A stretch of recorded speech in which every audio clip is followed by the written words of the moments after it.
everyone, and welcome to Aldersgate Online. No matter where you're watching, we're so honored that you've decided to spend the next 40 minutes or so with us today. These next 40 minutes will consist of worship, teaching, and discussion questions at the end for some reflection. If you're new with us at church today, I especially want to welcome you to Aldersgate.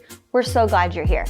To celebrate, we would love to pledge a $5 donation on your behalf to an organization of your choice. Simply head to aldersgate.info and click on the Connect form. From there, fill out the form, select the I'm New checkbox, and we'll send you an email asking which organization you wish for us to donate to. If you have been impacted by one of our experiences, then please take a moment and share this on whatever platform you are on right now. Here at Aldersgate, we long to see as many people as possible impacted by this life-transforming message. And this is the easiest and most efficient way to spread the word about this awesome community of faith. If you would like to partner with us in the work that we're doing here at Aldersgate in Lubbock and around the world, please head over to aldersgate.info, where there's an opportunity for you to become a regular giving partner. Everything we do here at Aldersgate is because of your generosity, and we just want to say thank you in advance for helping us impact those around us. If you have any questions or want to get more connected, you can text us at the number on the screen or by visiting aldersgate.info. Thanks again for being here with us today. It's time for our online experience to begin right now.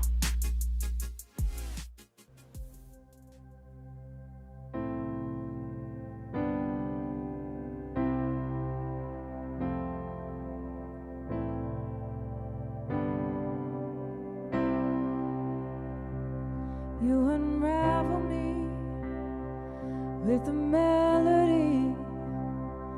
You surround me with a song of deliverance from my enemies till all my fears are gone. I'm no longer a slave to fear. I am a child of God. I'm no longer a slave to fear. I am a child of God. From my mother's womb, you have chosen me. Love has called my name. I've been born again into your family. All your blood flows through my veins. No longer a slave to fear. I am a child of God. I'm no longer a slave to fear. I am a child of God. I am surrounded by the arms of the Father. I am surrounded by songs of deliverance. We've been liberated from our bondage. We're the sons and the daughters. Let us lead them. Oh,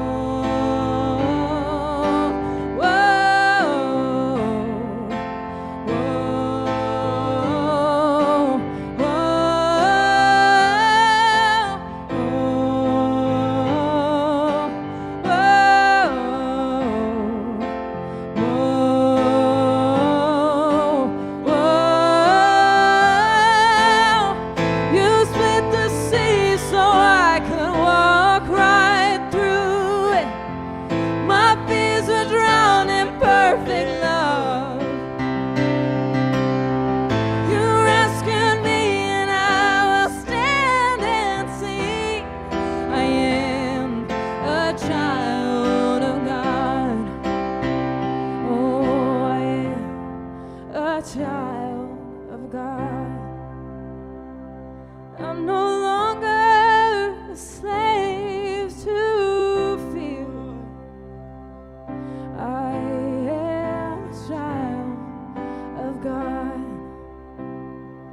I'm no longer a slave to fear. I am a child of God. Oh yes, I am a child of God.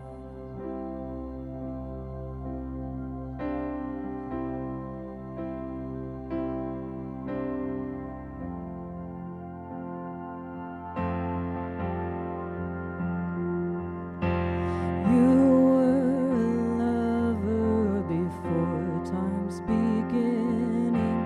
You gave your love freely, withholding nothing. Jesus, my Jesus, you carried the weight of the world on your shoulders. You stopped at nothing to prove you were for us. Jesus, my Jesus. It's extravagant. It doesn't make sense. We'll never comprehend the way you love us. It's unthinkable. Only heaven knows just how far you'd go to say you love us, to say you love us, to say you love us.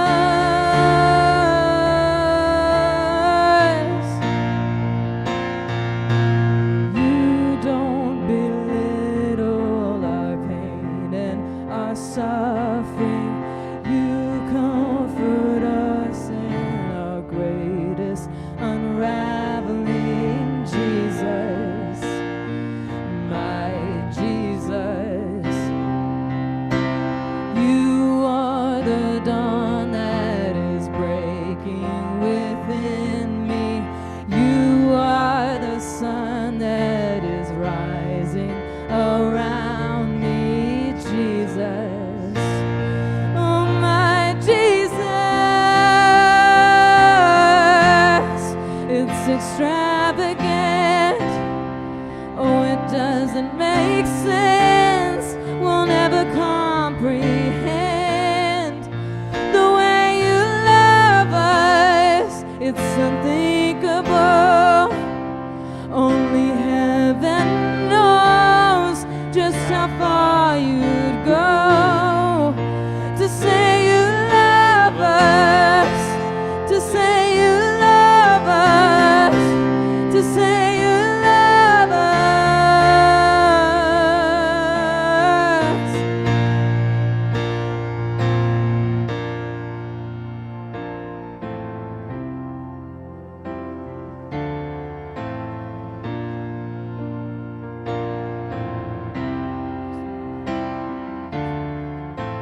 Here is all my love. It's yours, no conditions when you pull me close. No, I won't resist. And here is all my love. It's yours, no conditions when you pull me close. No, I won't resist it.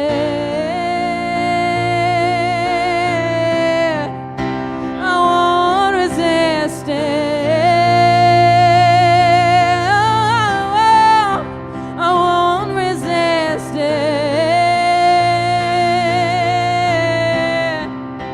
I won't resist it.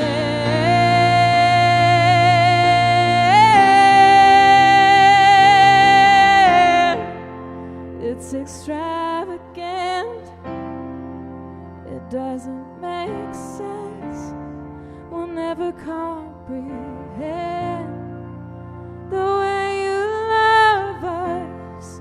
It's unthinkable. Only heaven knows just how far you go to say you love us, to say you love us, to say you love us,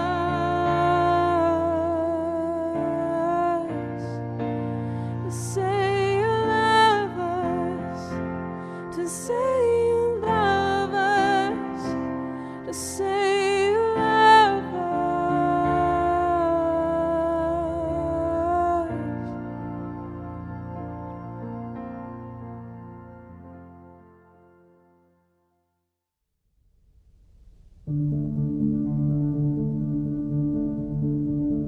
The news bombards us with new social and political issues every day.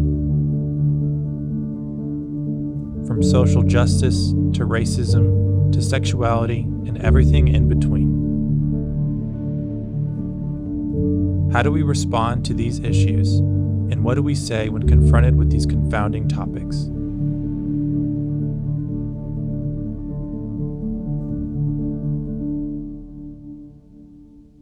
Hey, thanks for jumping in on today's conversation. If you've missed some of the other conversations, we're in a series called In the News.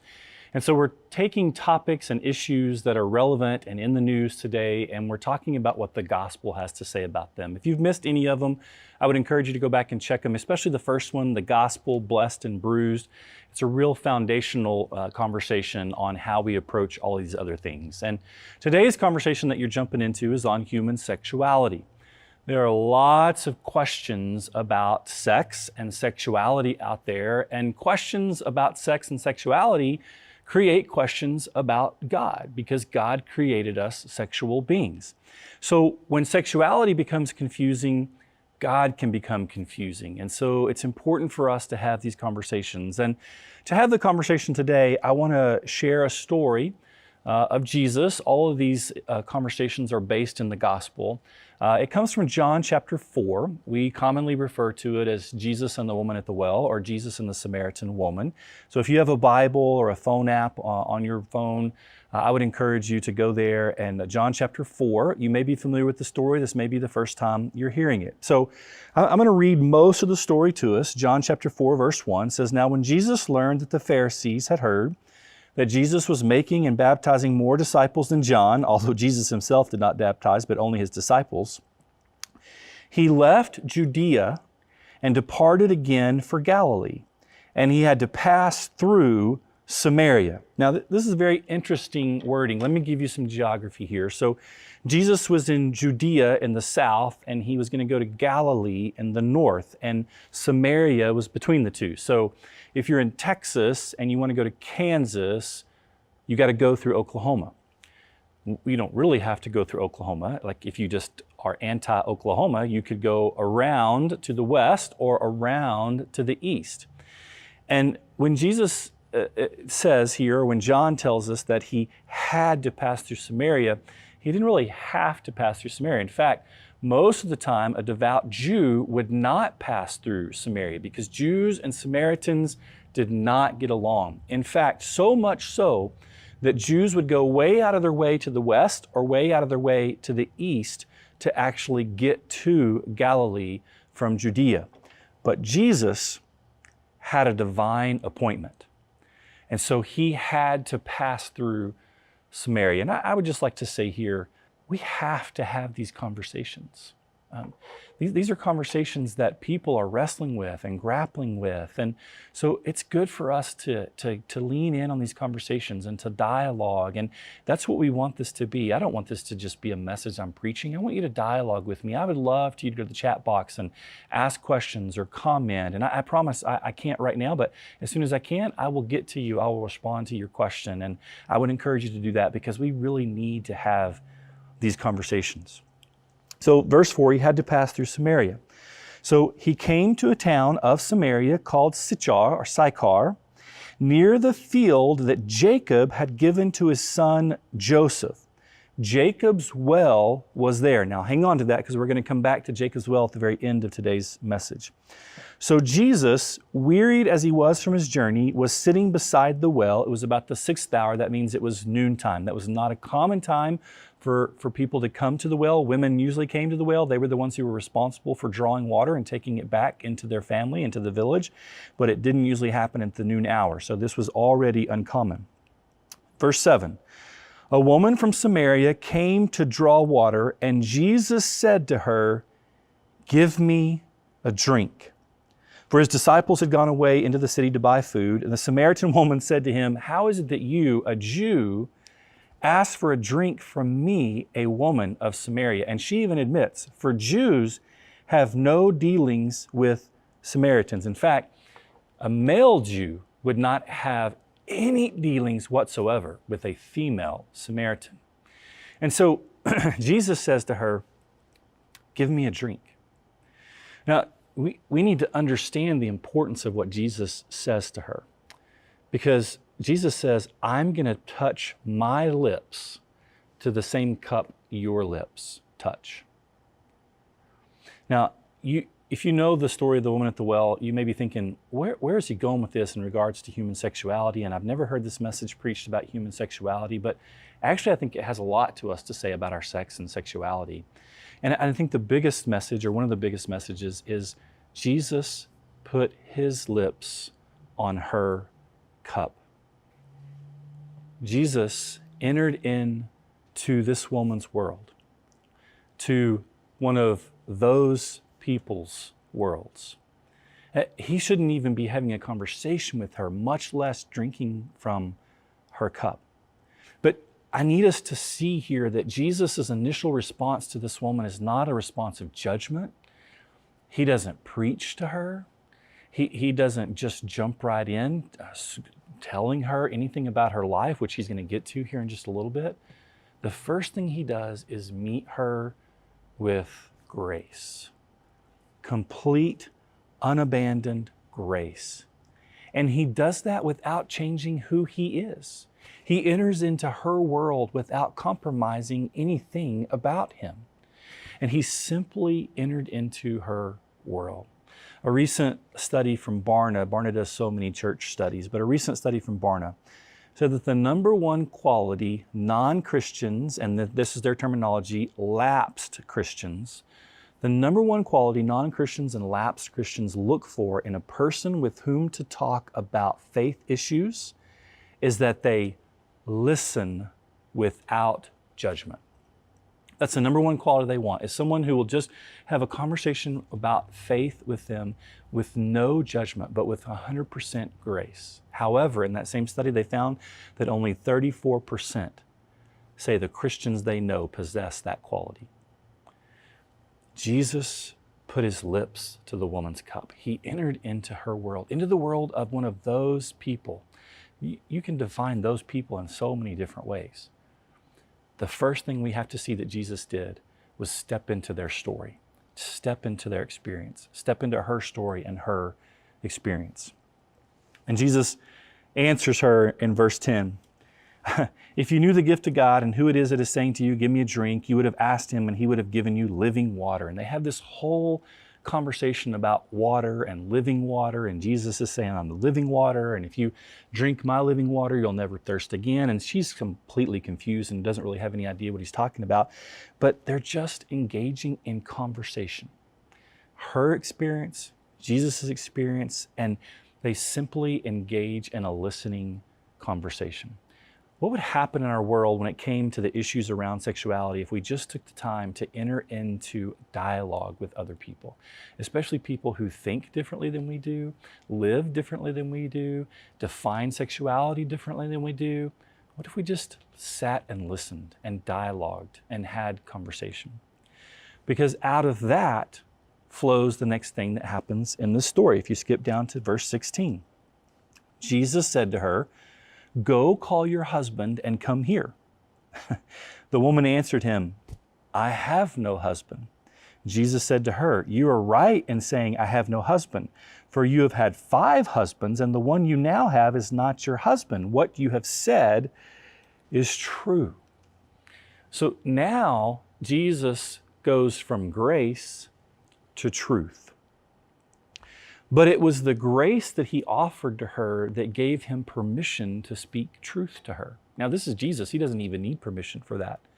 But if we want to follow Jesus' example and model Jesus' way, then what he did was offer the woman complete grace before beginning to extend to her truth, before addressing her sexual sin. So see, the story is kind of about human sexuality, because the truth he gives to her is about her sexual sin. She's been married, divorced 5 times. Now she's living with a man. She's not even married to this man, and Jesus speaks that truth into her. And so there's all of these narratives in our culture when it comes to talking about sex and sexuality. And a lot of us find truth in different narratives. And so what I want to do here for the next couple of minutes is just kind of lay out those narratives. So just go with me again, engage in dialogue with me, but just go with me on some of these narratives that we find in our culture, okay?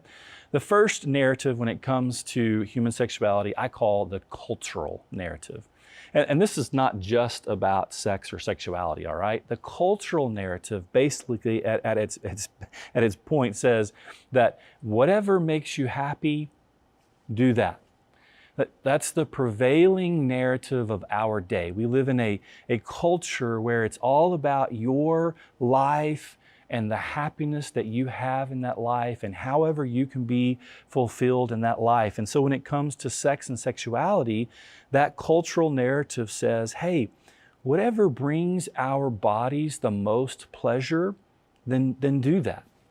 Whatever you can do to satisfy yourself and your body, then do that. That's the prevailing cultural narrative. Now, we have to be careful, because sometimes in that cultural narrative, we want to pick and choose the things in that narrative that we don't find as truth or that we don't agree with. And obviously some of those hotter issues or topics in today's news are the issues surrounding LGBTQ+, the issues surrounding transgender or gender confusion.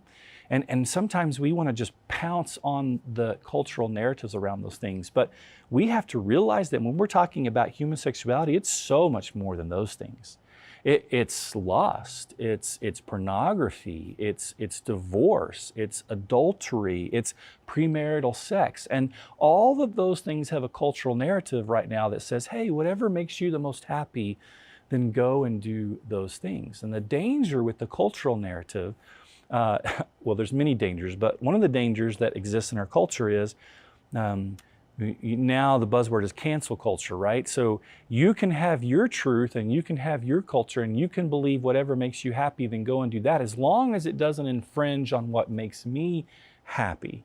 And as long as those two things don't, because if you are infringing on something that doesn't, do the same for me, then I'm just going to cancel you and we're going to have a disagreement about truth. So the problem with the cultural narrative is that there's no absolute truth, and that there's a distant God, and this distant God doesn't give us, I want to say demands and limits, but it's not demands and limits as much as it is things that he knows are best for us. And that's kind of the cultural narrative. The other extreme of that, another narrative that we have in our culture, we call the purity narrative, or I call the purity narrative. And the purity narrative we can also refer to as the traditional church narrative, the traditional Orthodox church narrative. And that is on any of these issues related to sex and sexuality, we like to go back to Leviticus. There's other verses in the Old Testament. We like to go to Paul's words in Romans chapter 1. Paul says some other things. We even take some things that Jesus said. And we like to pull one verse out of the entire Bible, and when we like to use that verse to preach against or judge against the cultural narrative. Now, there's absolutely truth in a lot of what we pull out of the Bible. And I had a seminary professor who used to say this. He said, a text without a context is only a pretext for you to mean whatever you want it to mean. And so if we take verses out of the Bible and not put them in the entire context of not only where they're found, but the whole Bible, then we can use those as weapons, literally, to defend a truth that we believe to be true or a narrative that we believe to be true. And the purity narrative says to people, listen, God hates your sin, and because of that, God hates you. Now, we don't tell people that, but that's what the purity narrative sometimes communicates to people. And so because of that, the danger of the purity narrative is that we have people deconstructing from faith because their truth doesn't line up with the purity narrative or the verses that we use to throw out at people. So I would like to offer up an alternative narrative. And I call this narrative the biblical narrative. Because the biblical narrative of sexuality it is from the beginning of the Bible to the end of the Bible. And there's a story of sexuality in the Bible, and the story is so much more than a lot of the issues that we try to grapple with and deal with today. Let's go back to the very beginning, okay? The beginning, I mean the literal beginning in Genesis, when God creates. God creates male and God creates female in His image. Now, this is interesting because oftentimes we tell the story of, oh, well, God took female from Adam's rib. And so Adam lost a rib and that rib created female. But really, if you do a closer examination of the Hebrew language there, that word doesn't just mean rib, it means side. So woman came from man's side. So God created Adam and then took Adam's side and created female. And the Hebrew word for man is ish. The Hebrew word for woman is ishah. And there's one Hebrew letter different in both of those words that describe male and female. So the Hebrew word for man, ish, is missing one letter that makes up ishah. And ishah is missing one letter that makes up the word man. And those words in Hebrew are yod and hey. And here's the cool thing. Yod and hey, in the rest of the Hebrew Old Testament, when those two words are put together, they form the word Yahweh, which is God. And so we're created literally in God's image, male and female, not just male, not just female. Male and female are created in God's image, which is why it makes more sense in Genesis chapter 2, verse 24, that the creation story says, therefore a man shall leave his father and his mother and hold fast to his wife, and they shall become one flesh. It's not this, oh, you complete me. It's not that at all. It's that we're both made in His image, and together we form the image of Yahweh, of God. And then we get to Genesis chapter 3. We experience the fall, and sin enters the world. And because of that, we now live in a broken, fallen world. And the rest of the biblical narrative, especially when it comes to human sexuality, is God restoring our sexuality from a broken place to a place of wholeness. And we see that throughout the rest of the Bible, so that our sexuality, the yod and the hey, experience and express the very image and nature of God. We see this in Romans chapter 1, which is sometimes one of those places that we take out of context for the purity narrative. But there, Paul talks about how we've exchanged, because of the fall, we've now exchanged the Creator for the created, and we now worship the created instead of the Creator. And so now we're worshiping things that God created instead of worshiping the Creator, Yahweh.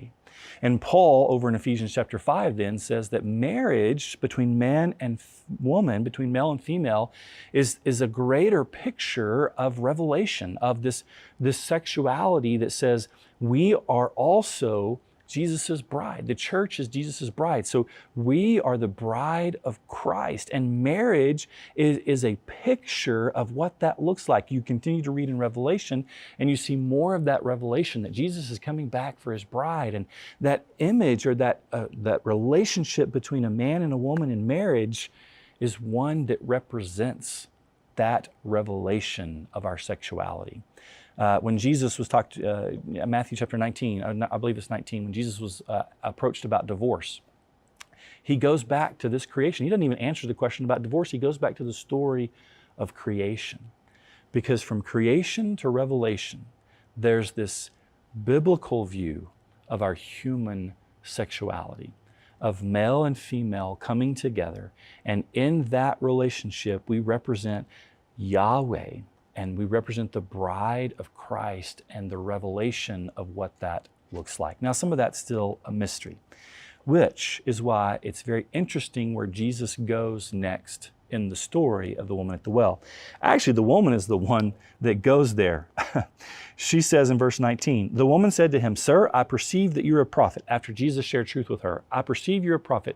And here's what she says, "Our fathers worshiped on this mountain, but you say that in Jerusalem is the place where the people ought to worship." Basically, what she's doing is changing the subject. Right? Jesus is going to share some truth with her about her sexuality, and she's like, let's talk about something else. So we say that we worship on this mountain, but you said that you're supposed to worship in Jerusalem. So what's the correct answer? And Jesus, as only Jesus can do, "Woman, believe me, the hour is coming when neither on this mountain nor in Jerusalem you will worship the Father. You worship what you do not know. We worship what we know, for salvation is from the Jews. But the hour is coming and is now here when true worshipers will worship the Father in spirit and in truth." Verse 24, "God is spirit, and those who worship Him must worship in spirit and in truth." Listen, what Jesus is saying, even though she changed the topic, is that the Spirit reveals the truth. Jesus said that in John chapter 16, verse 13, when He was talking about how He was going to leave and the Holy Spirit was going to come. And there He said, the Spirit will guide you into all truth. What does that mean for us in regards to this conversation around human sexuality? It means it's not our job to change anyone. It's the Holy Spirit's job. The Holy Spirit is the one who convicts us. The Holy Spirit is the one who teaches us. The Holy Spirit is the one who guides us. And that's one of the problems with the purity principle, is we take it on ourselves and to make it our job, but that's not our job. It's the Holy Spirit's job. You see, we're told in John chapter 1, verse 14, that Jesus came full of grace and truth, and we see this here in the story.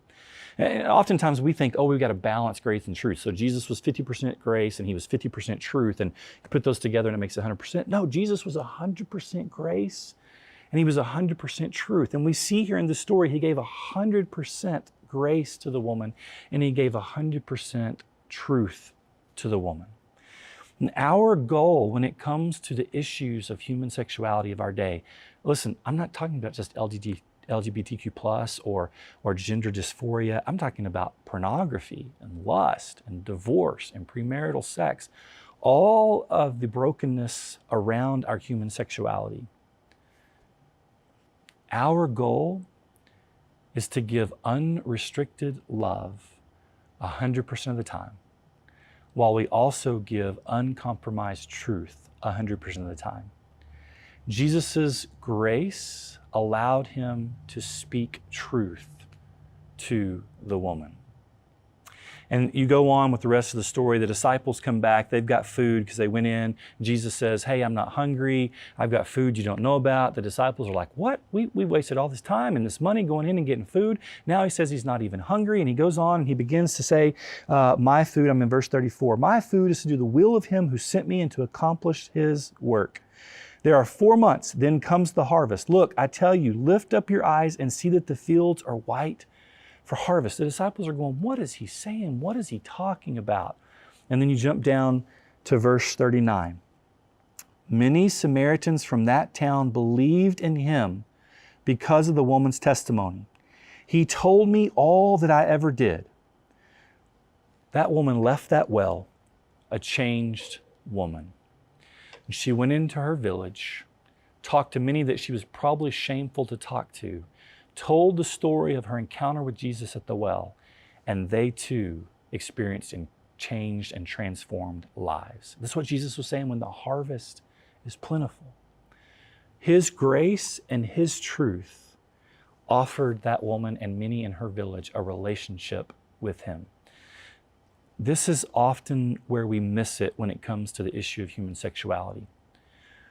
We're often more concerned that someone conform to truth than that they know Jesus. We're often so concerned that someone live the way we think they should live, rather than introducing them to a relationship with Jesus. and sharing the gospel with them and letting Jesus and the truth of the Holy Spirit do his work. Tony Evans shares this great story. I told you to hang on to the point of Jacob's well. We're told, and why are we told that this was Jacob's well? Well, because Jacob's well held common significance for the Jews and the Samaritans. It was something that the Jews and the Samaritans could both appreciate. It was something that they could both find common ground with. They both knew the significance of Jacob's well, and they loved Jacob's well. It was a common factor for them to hang on to. Tony Evans tells this story about mayonnaise. He says he loves mayonnaise on his sandwiches, but here's what he knows about mayonnaise. Mayonnaise is made of two things that don't go together. It's made of oil and it's made of water. Well, oil and water don't mix. So how do you make mayonnaise out of oil and water? And he says there's an ingredient in mayonnaise, the secret ingredient, that brings the oil and the water together, and that ingredient is egg. You put egg and oil and water, and the egg reaches out and grabs the oil, and it reaches out and grabs the water, and it brings them together. In science, egg is known as an emulsifier. It brings two things that don't commonly go together, and it makes mayonnaise.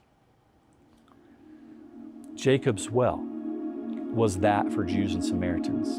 Even deeper, the emulsifier today when it comes to our conversations about human sexuality is the gospel. Yes, there are people on this extreme, and yes, there are people on this extreme. There's the culture narrative, there's the purity narrative, but in the middle there's a biblical narrative. There's a gospel narrative. And that gospel narrative is 100% grace and 100% truth. Jesus never did not extend grace. Jesus never did not extend truth. Those are double negatives, but you'll remember it, because the gospel was the unifying factor. And so in our conversations about sexuality, we should be about the gospel. Preach the gospel, extend grace of the gospel, extend truth of the gospel, and let the gospel do its work. I'd love to hear